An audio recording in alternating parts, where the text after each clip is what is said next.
I am pro-worker. I want good workers to be paid more. If I'm ever in an executive position awarding contracts to businesses, the business that gets my contract almost certainly will be the one that has a very thin margin for management. Okay? Can save me money, can pay its workers well, and take what it needs, not an overly gaudy big sum. Workers benefit with that kind of contracting. So, when I see from where I am, the islands right now, that my hometown of West Hartford has a Starbucks that's being boycotted by its own employees, that they refused to work on a Red Cup special day, it's very galling, and it says something, I think, about the workers more so than the management. The management couldn't be doing anything great because apparently they're losing sales by not hiring some temporary people on these big days. Workers, with that in mind, we need more support, have a good beef. But here's the bad beef. The bad beef is that many of them have been whiny for a long time. They don't like only being paid $17 an hour plus tips. Tips for doing almost nothing. I mean, it's almost an automatic when your auto charge says, would you like to add 20%, 25%, 30%, or other? For them simply standing, taking an order, and then delivering it over. Waiters used to get 15 to 20% for full-on meal service that they were very attentive to you for a 90-minute period. The workers right now have gotten jaded.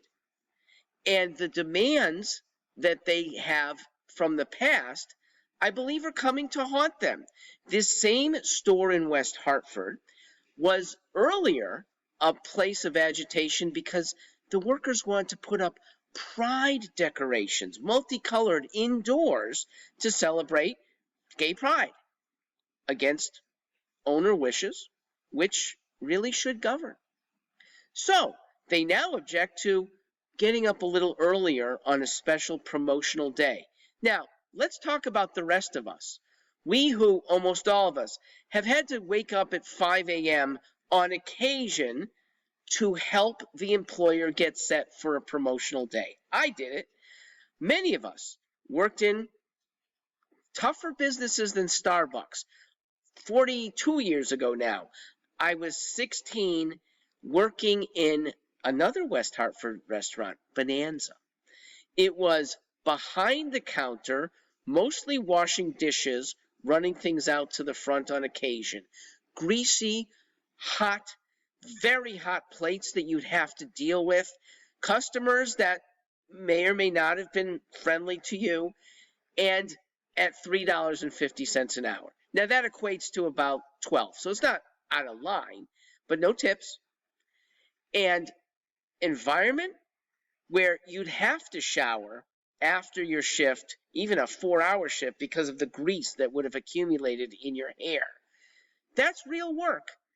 And Starbucks, who has been one of the better companies for workplace modifications, deserves to have the integrity of management saying, we want real work first, and we will pay you well.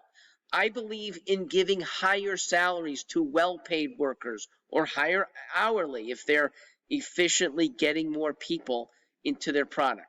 Why the management can't get a few more support people, if that's really the problem, it is hard to understand, because if they can make $60 an hour incoming, it seems like a no-brainer to pay an extra $20, $22 an hour to somebody to help staffing and get more of those people in. So that's a market inefficiency that I don't understand. But we should all understand spoiledness, laziness, and the free market, which, if it's not lazy or spoiled, and it's instead an industrious employee, the free market means you're going to be able to work very well at another employer, possibly for more money, better conditions. You have the choice. You are not tethered to Starbucks if it's really an oppressive place. Hard to believe that's an oppressive place, but if it is for you, go elsewhere. That's what American workers should be doing. That's the best way to raise your own take and to be valuable to customers and employers at the same time. Be good for everyone. Don't shirk out of a laziness or a spoiledness that makes you lessen yourself. I'm Mark